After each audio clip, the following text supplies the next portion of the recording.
Welcome to INT, International News Today. Ukraine's finance minister, Sergei Marchenko, has solicited at least $2 billion per month in emergency economic aid from the Biden administration. The official also revealed that Kiev hopes to raise an additional $3 billion per month from other sources.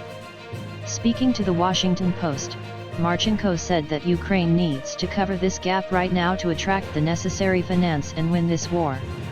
During his visit to Washington, D.C. last week, Marchenko met with a number of senior U.S. officials, warning them that absent the requested financial support, Ukraine would likely not be able to cope with the humanitarian crisis brought on by Russia's military offensive. A total of $5 billion per month is needed to cover Ukraine's immediate needs in April, May, and June, the minister explained. In addition to that, Kiev is expected to request another tranche down the road to help Ukraine recover from all the damage incurred. Last Thursday, the minister also reportedly attended a private dinner hosted by Deputy Treasury Secretary Wally Adeyemo, which included representatives from top U.S. firms such as Goldman Sachs, and the Business Roundtable Lobbyist Association. Moreover, Marchenko met with Treasury Secretary Janet Yellen during the G20 summit in Washington last Wednesday. Since the start of Russia's military offensive in Ukraine in late February, the U.S. has already shelled out approximately $1 billion in economic aid for Kiev. An additional $500 million was cleared by the Biden administration last week, on top of the generous military aid.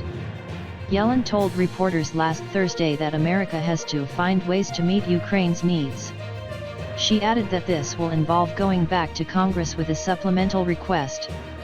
Her comments came shortly after President Joe Biden made it clear that he would ask Congress to give the green light to more financial assistance for Ukraine, something an anonymous U.S. official described to the Washington Post as one of the administration's top priorities.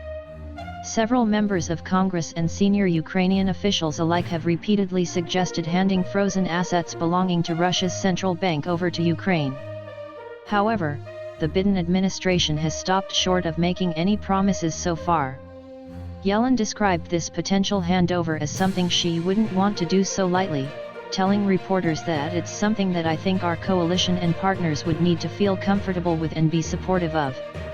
The Ukrainian finance minister told the Washington Post that his country needs the money to provide care to millions of internally displaced Ukrainians, as well as paying pensions to retirees and salaries to medical and education professionals. Marchenko concluded by saying that Washington has become more cooperative over time, adding that support from the U.S. is becoming greater and greater. Thank you for watching. Please subscribe to our channel International News Today for latest international updates.